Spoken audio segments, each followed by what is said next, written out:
A good Erev Shabbos, everyone. Erev Shabbos, Parshas Pinchas. We live in a perverted world, and the world says perverted things, stands by perverted things sometimes. And the more you listen to those perversions, even though we know the emes, we know what's real truth, we start to get affected by it. We second guess ourselves and ask ourselves, is it true? Maybe they're right. The world screams genocide with the Jewish people. They call us killers. We're war criminals, warmongers. We're doing terrible things. Maybe in the back of our minds, we start to wonder. Look at all the death that it's causing. Look at all the people that are dying. Maybe we're going down a wrong road. Maybe we need to make peace. Maybe compromise. Maybe ceasefires. Making deals. Maybe that's really the way to go.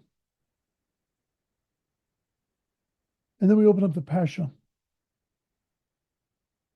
And we're reminded, stay on the course.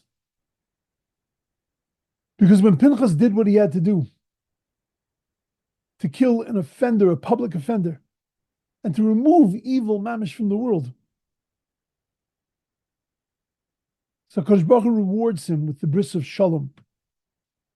I remember as a young man, learning Parshas Pinchas, and I got to the word Shalom, and I saw that the Vav in the word Shalom had a kitiyah, was cut, split in two. There's a top Vav and a bottom Vav in the word Shalom. And I thought as a young man, not knowing any halachas, I thought, oh my gosh, Sefer Torah is puzzle. There's a split in the letter. And I was taught, no. That word is written very specifically to tell me that Shalom, there are two Vavs. There are two types of Shalom. There's two types of peace. There's peace that comes with the Vav Achibur, the Vav of attachment. This and this and this and this. And then there is the Vav that separates either this or this. And that those are two ways to make Shalom. Sometimes the way to make Shalom is by bringing the pieces together, by taking all the disparate parts, all the things that are battling with each other, and to draw them together. But sometimes what you have to do is you have to cut out the evil and cut out the negativity in order to be able to restore Shalom. When a person like Elenu is sick and they have something growing inside of them, there's no choice but to cut that out in order to make things whole again. Sometimes a person has to lose a limb, but then nevertheless create Shalom inside of their body, Shalom in their existence. And we tend to forget that there are both of these kinds of Shalom.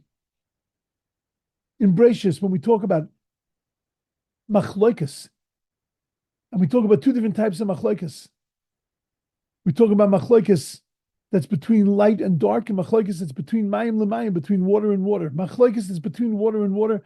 That's a terrible thing, because that you could bring together. But Machloikos that's between light and dark, between truth and falsehood, that kind of Machloikos, that's fine. Sometimes you have to have that. Sometimes there's no choice. Sometimes the only way to make peace is by cutting it out. We say that when you take 3 steps backwards, then we say, Oisa Shalom and Remov. You bow to the right, you bow to the left, then you bow to the middle. Because sometimes to make Shalom, you have to bow a little bit, you have to compromise. But sometimes when you make Shalom, you got to stand firm. And if it means going to war, and if it means cutting out the evil, and if it means taking a stand, then sometimes we have to do that. And we have to recognize that that also is making Shalom. We get scared when people naturally say that when we're fighting, we're Bali Machloikos. No, sometimes we actually believe in something so strongly, and that we recognize that the only way to make peace in this world is like Pinchas made peace in this world, and that too is called Shalom. That's why there's a Vav Ketiyah, that's why there's a split Vav. So that in every generation, when we start to falter, every generation when we start to question ourselves, we're reminded this is making peace. It would be much sweeter if we could do it in a compromised kind of way. But when we don't have partners to be able to do that, when that's not what's existing in the world, then the only way to do it is to use that vav that separates and differentiates and cuts out and excises the evil. And in that way, we make shalom. And we're ensured God's bris shalom, his covenant of peace.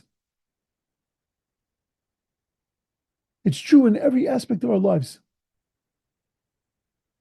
Sometimes you got to learn how to compromise. But sometimes you got to learn how to give peace a stance, how to stand firm and tall in what we believe in, and not to move, not to budge one iota. And sure, it's going to make a Machloikos. But in the end, the evil will get cut out. And that's the only way sometimes to bring shalom to the world. We always have to remember that both vavs are ways of peace. Both vavs are a way to return shalom and to bring shalom into our world. Again, we want to use the other one. We want to use the bringing together of everything as much as we can. But when we can't, stand firm and tall. And in the end, peace will return to the world. Have a beautiful, wonderful, and amazing Shabbos.